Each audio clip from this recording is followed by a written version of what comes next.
Hello everybody, I'm Henry Lee. Now we are going to show you some trick with the watercolor. I'm doing a landscape painting based on this photograph taken by my brother in China today actually. Um, so this autumn time with very nice bright colors and this pavilion is very elegant architecture, and there's some contrast between the background and the building.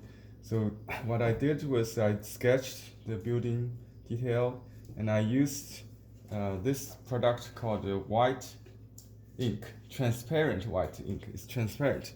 It will show white um, if I paint the area.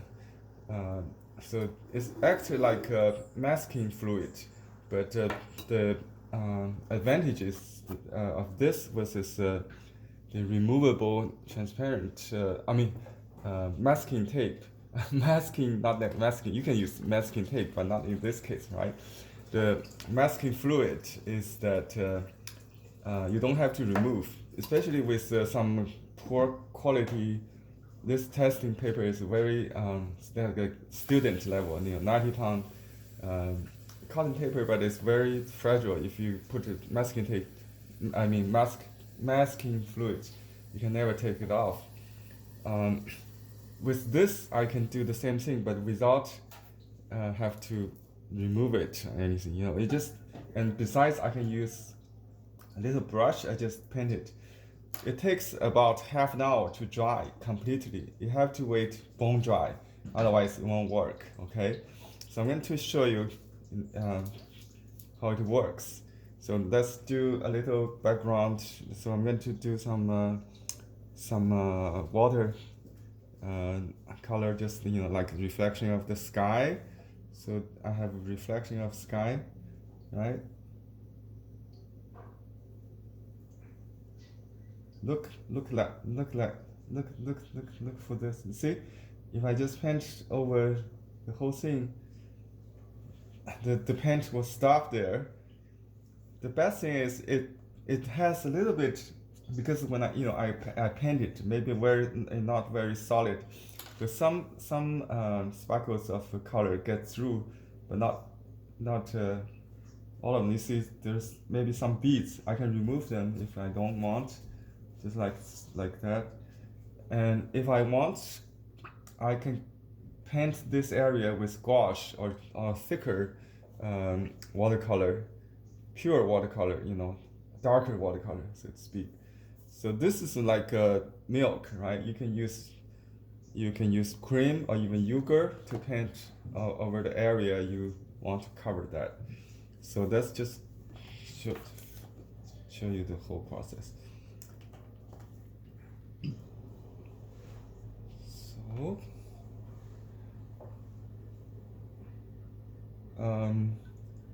I'm going to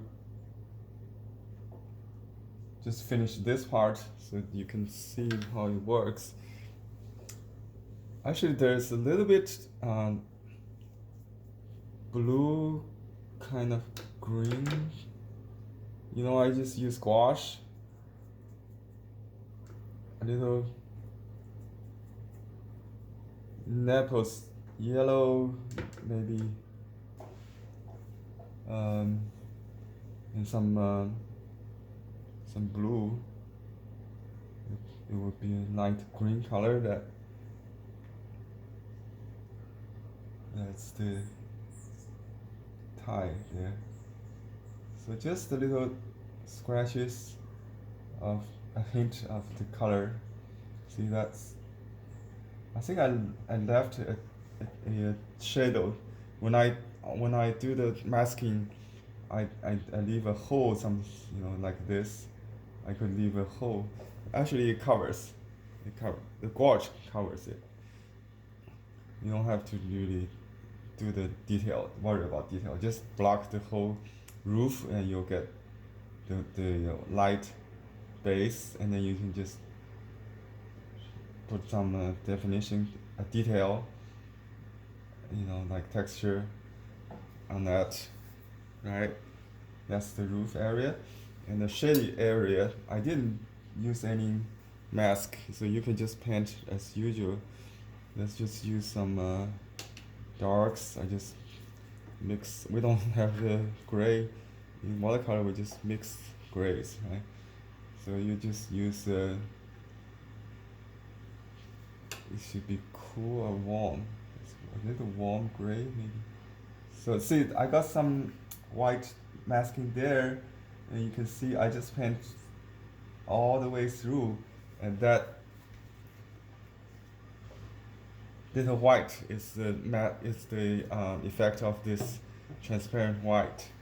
See, and I just see if I just do this shadow, this because I already masked this pillow there, so I can void it, or I can just paint through it. Which way is easier? I think. Is that magic, or what? Right? So I just paint all the way through, and just like a dry brush, that creates the integrity of the stroke. I don't have to stop in between. So I just paint, worry free, right? And you can just take some knots, reflections. You see, this paper is not very good for this kind of back and forth painting. It will turn fuzzy, so that's why the masking is needed. So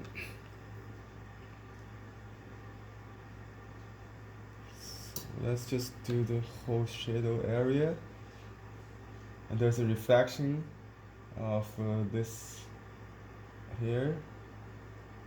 You see, there's a sky, trees behind that.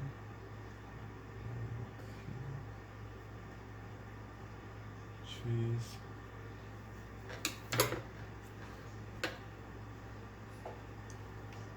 Warm color.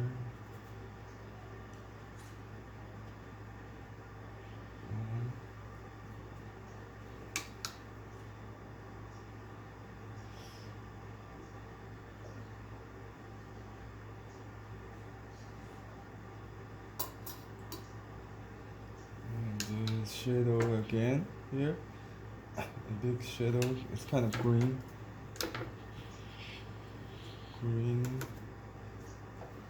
Gray.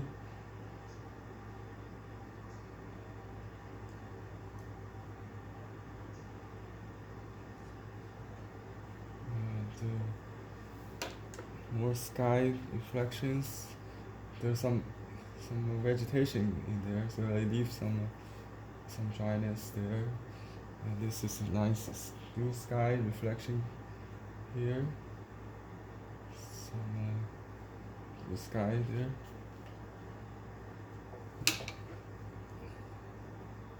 Lots of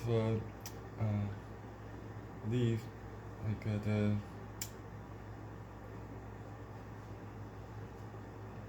lotus kind of warm trees reflections here a little bit. And the bank.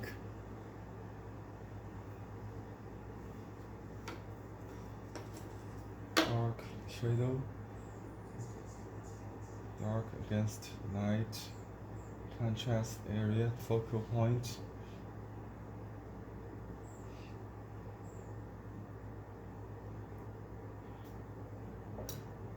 It will turn lighter after it dries.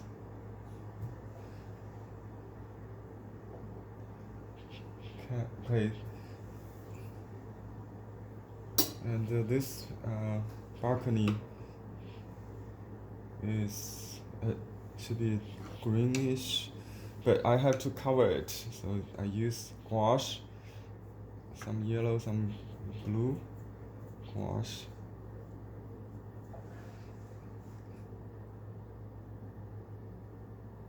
This is the shadow area, this is the lid area. Just a little texture, and you can do a line like a shadow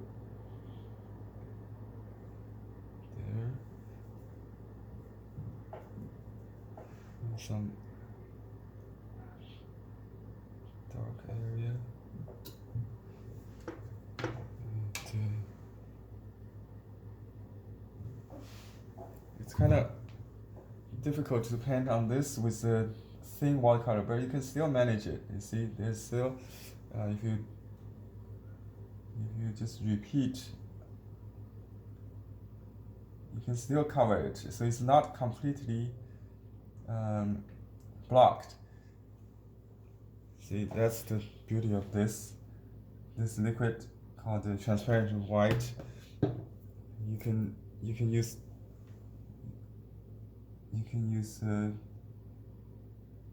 I think maybe if you keep watching, it will destroy that protection or water resist. You have to experiment to find out, what's the best for your purpose. This is a little blue reflection of sky. And you can easily, because it's not absorbent as normal, so you can lift it very easily. The beads and the paper, or you just let it dry, it will become texture. You know what I mean?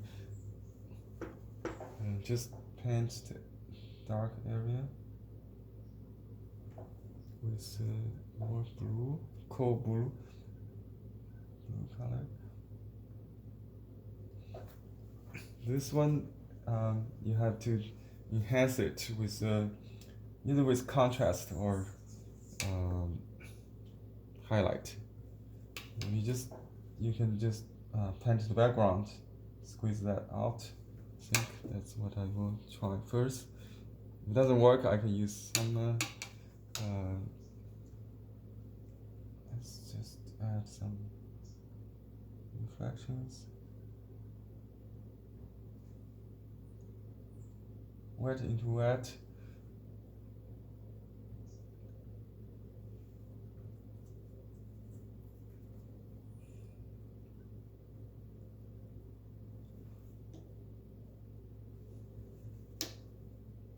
Blend the color on the paper, not on the palette, so it's not pure color. Just let it blend on the paper. Dark.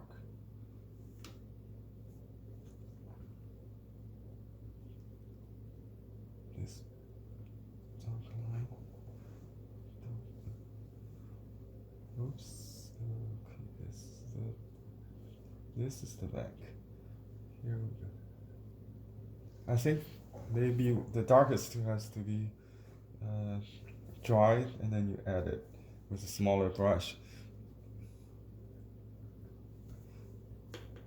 I'm learning Chinese watercolor, Western watercolor, after I spent 40 years painting Chinese watercolor or sumi-e, Japanese brush painting or Chinese brush painting.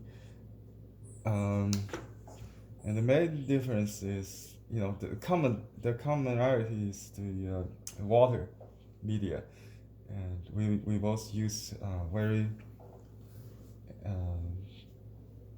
spontaneous, color.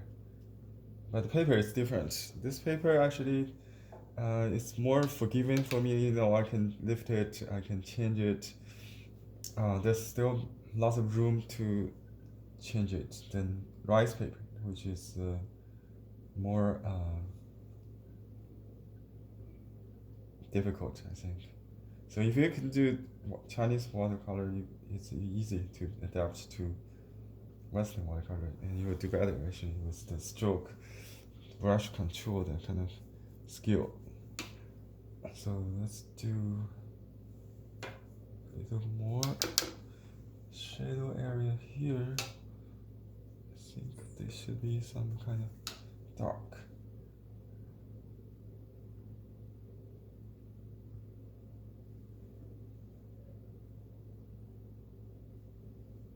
And you want to do it while it's still wet.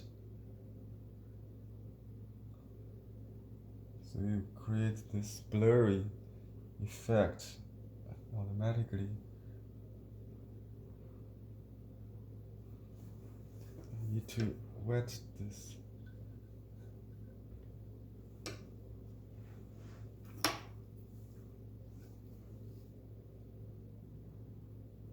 Okay, need a little definition here. It's like a focal point. You can use thicker pens, or even with little gouache to uh, to keep the values, keep the intensity of the color, so it will not bleed that much. Another tool I will use next time is the peach sap glue. In this case, I would definitely use peach sap glue to control the bleeding while you do, painting wet and wet. So that will also help. So there are many techniques you can use on watercolor.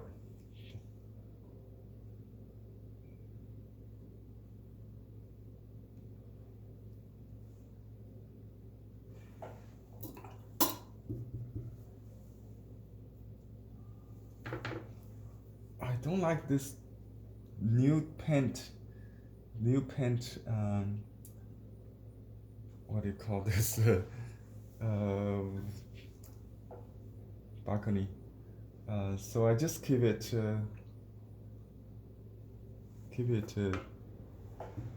white, maybe. Just use some gouache to bring back some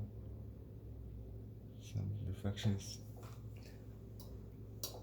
Maybe I don't. You can use dry brush. Just use like a sponge to take it off, to wash it out, and then just blot. You don't scrub, just blot, lift. And you can use dry brush to make up.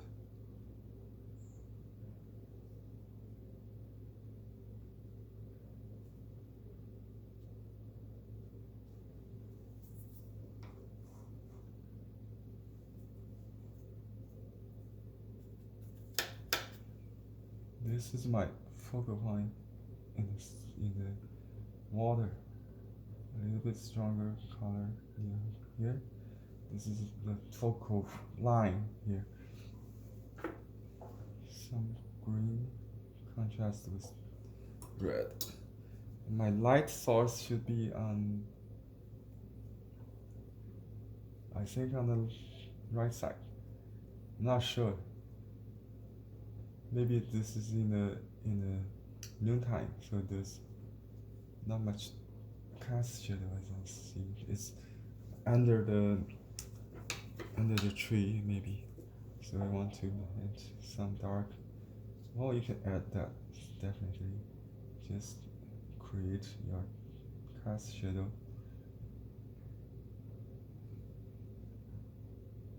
And this pillows behind calligraphy. I'm using almost black. That's my favorite color in Chinese brush painting.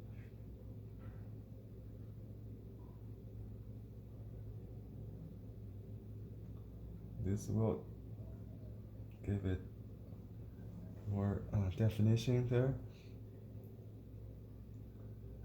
Well, you can just add, pillows as you need, wherever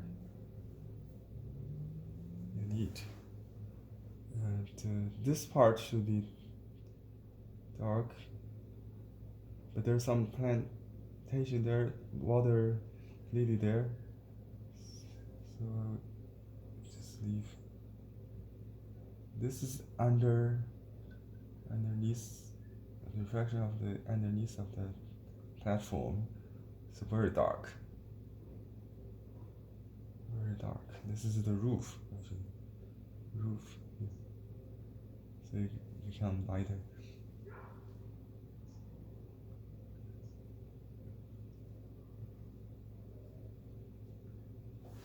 Okay, I'll use this small brush to add more darks.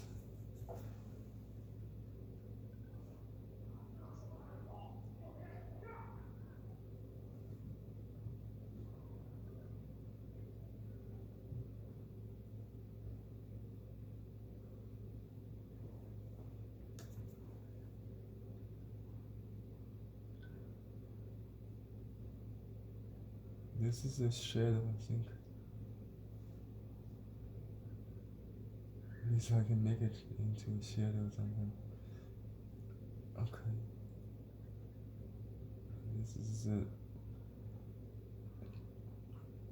This is not a reflection. This is behind. This is not a reflection. We want to make it clear.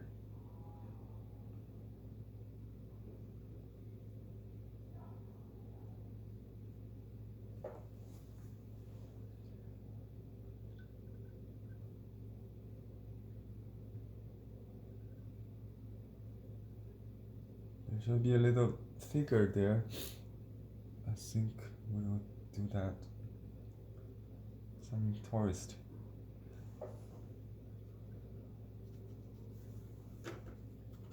Some dark shadow in this area.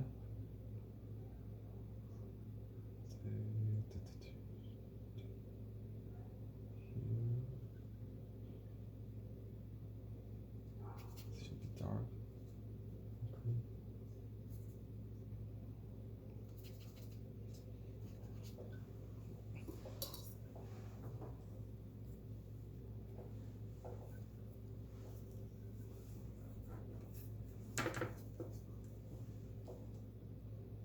I think this tree should be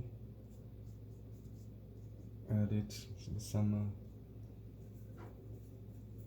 warm gray kind of color, and the holes of sky there.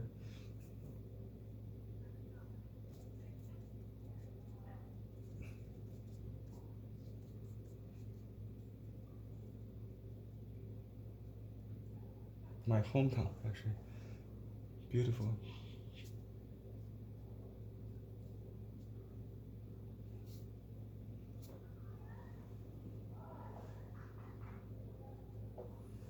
Okay. This value here should be darker, actually. Well, I just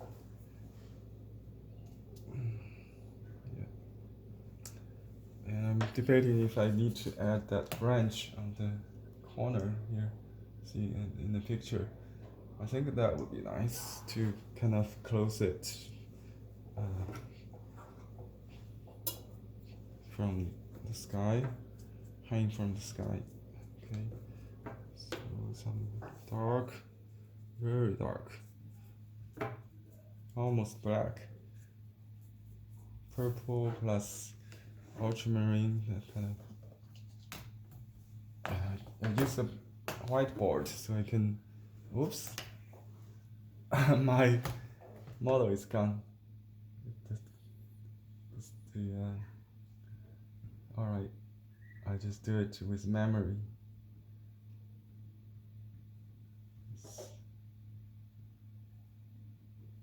I don't know what happened. Maybe the battery or just sleep. Okay. I don't think it has much leaf. Maybe a few.